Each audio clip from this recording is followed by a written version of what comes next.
भद्रक रे एक medical college प्रतिष्ठा दाबी रे बहु वर्ष धरी भद्रकर बुद्धिजीवी महल, भद्रकर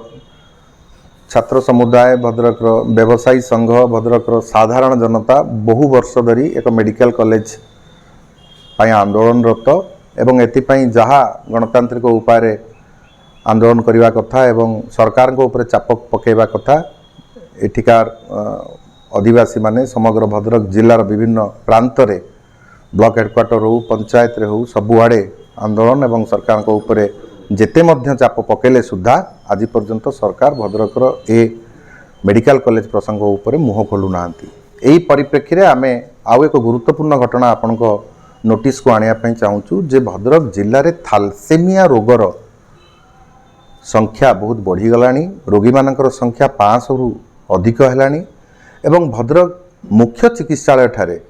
थैलेसेमिया रोगी जहाँकि आपन जानिछन्ती जे थैलेसेमिया रोग ब्लड डिसऑर्डर कारण हुए एवं प्रत्येक मासरे गोटे थैलेसेमिया रोगी 2 थर लेखा रक्त नियंती किंतु रक्तजनित अभाव, रक्तर ब्लड बैंक रे रक्तर पर्याप्त परिमाण रे जमार अभाव एवं जेतिकी स्टाफ पैरामेडिकल स्टाफ थैलेसेमिया रोगी दरकार तार अभाव एवं कौन निर्दिष्ट ट्रेंड डॉक्टर थैलेसेमिया नाही। जेकोसी विभाग डाक्तर मध्य भद्रक मुख्य चिकित्सालय रे सेमानंकु जो नियोजित करा जाउची सेथिरे थैलेसेमिया रोगर प्रकृत निराकरण दिगरे भद्रक रे नाही नथिबा असुविधा रो सम्मुखीन रोगी माने हेउचंती। आमे भद्रक जिला कांग्रेस कमिटी दाबी जणाउची मुख्य आपणकर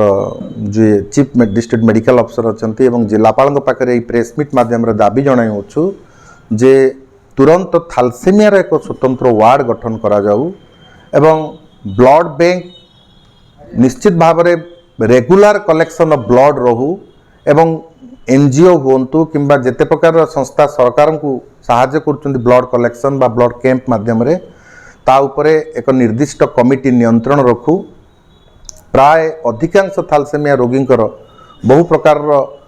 कॉम्प्लिकेशंस मध्य रही जो थर मध्य जो विषय वस्तु उपरे डाक्तर किंबा पैरामेडिकल स्टाफ किंबा अलगा कोनोसी डिपार्टमेंट या उपरे सेमानकर नजर नाही। रोगी माने नाही नथिबा असुविधार सम्मुखीन होउचंती। बोन रो डिस्फंक्शन हो किंबा आपनकर स्लो ग्रोथ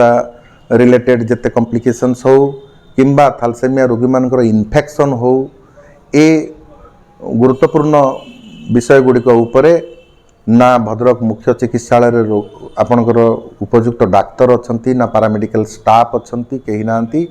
एवं अधिकांश समय थैलेसेमिया रोगर रोगी माने से माने मृत्यु मुखरे पड़ुचंती, मृत्युवरण करुचंती किंतु केही काहार नोटिस रे आस पारु नांती। तेणु करी से असहाय रोगी मानकर निर्दिष्ट चिकित्सा जो प्रकार आपनकर भुवनेश्वर रे, कटक रे एवं बरहमपुर संबलपुर रे हेउची सेही भली भद्रक रे मध्य एक स्वतंत्र वार्ड रो गठन करा जाऊ, स्वतंत्र डाक्तर नियुक्ति ता पई हेउ एवं पर्याप्त परिमाण रो ब्लड कलेक्शन आपन देखंतु ए नेगेटिव ए बी नेगेटिव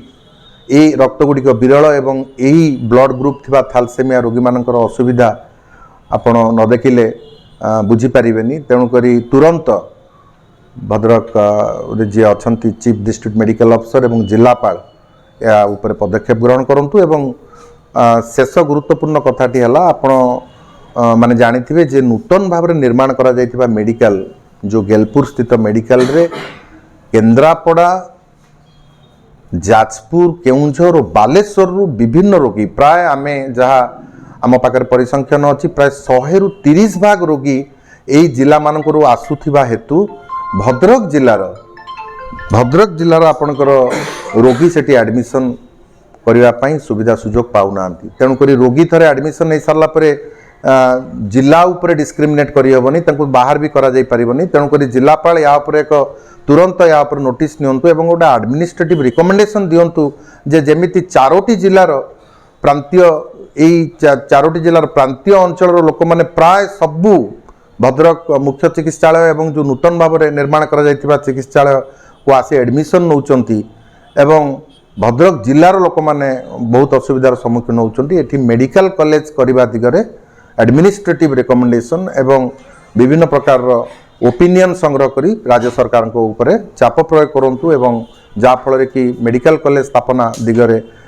ଜିଲ୍ଲା ପ୍ରଶାସନର ଭୂମିକା ଗୁରୁତ୍ୱପୂର୍ଣ୍ଣ ଏବଂ ନିର୍ଣ୍ଣାୟକ ରହିବ।